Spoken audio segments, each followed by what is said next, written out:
स्वाहा तत्सवितुर्वरेण्यं भर्गो देवस्य धीमहि धियो यो नः प्रचोदयात्। ओम परमात्मने नमः।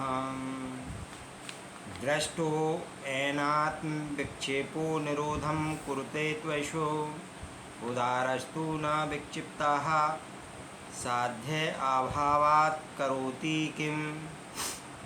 दृष्ट देखा गया है, एन जिससे आत्म विक्षेपाः आत्मा में विक्षेप निरोधम रोकना कुरुते करता है तू तो अशो वह पुरुष उदाराः उदार तू तो न नहीं विक्षिप्ताः विक्षेप साध्य अभावात् अभाव से करोति करता है किम क्या। जिसे आत्मा में विक्षेप दिखलाई पड़ता है वह उसको रोकने का प्रयत्न करता है, लेकिन जिस उदार वृत्ति वाले ज्ञानी महापुरुष के सारे विक्षेप समाप्त हो चुके हैं, जो विक्षेप रहित है, वह क्या करेगा। पहले पुरुष का साध्य है विक्षेप हटाना, परंतु जब विक्षेप ही नहीं तो साध क्या, और जब साध ही नहीं तो कर्तव्य क्या। हर एक जीव के अंदर जो चेतना है वही उसकी आत्मा है। इस चेतना शक्ति के कारण ही चित्त शरीर इंद्रियां आदि सक्रिय होती हैं, अपने अपने गुण धर्मों के अनुसार कार्य करती हैं। यही चेतना शक्ति आत्मा है, यही ब्रह्म है, यही ईश्वर है, भगवान और परमात्मा है। परंतु यह आत्मा अत्यंत सूक्ष्म है तथा शक्ति स्वरूपा है, इसलिए है स्पष्ट रूप से दिखाई नहीं देती है। मन में वासनाएं होती हैं जिनके द्वारा विचित्र प्रकार की तरंगें उठती हैं।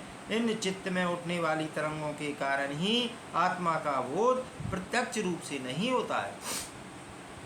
मन में अनेकों प्रकार की बुराइयां हैं जिनके कारण आत्मा का चेहरा स्पष्ट रूप से नहीं दिखता है। योग का सिद्धांत है कि अगर इन चित्त की वृत्तियों पर नियंत्रण कर लिया जाए तो आत्म अनुभूति हो सकती है।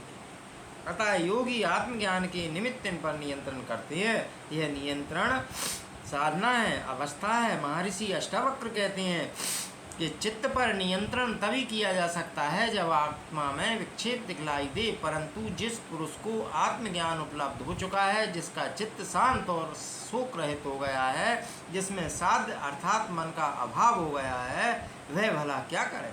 कहने का आशय यह है कि आत्मज्ञान की अवस्था में सिर्फ आत्मा ही बच जाती है। चित्त मन शरीर संसार आदि के भाव ही नष्ट हो जाते हैं। फिर किसका विरोध किया जाए। मन आत्मा का ही विक्षेप है।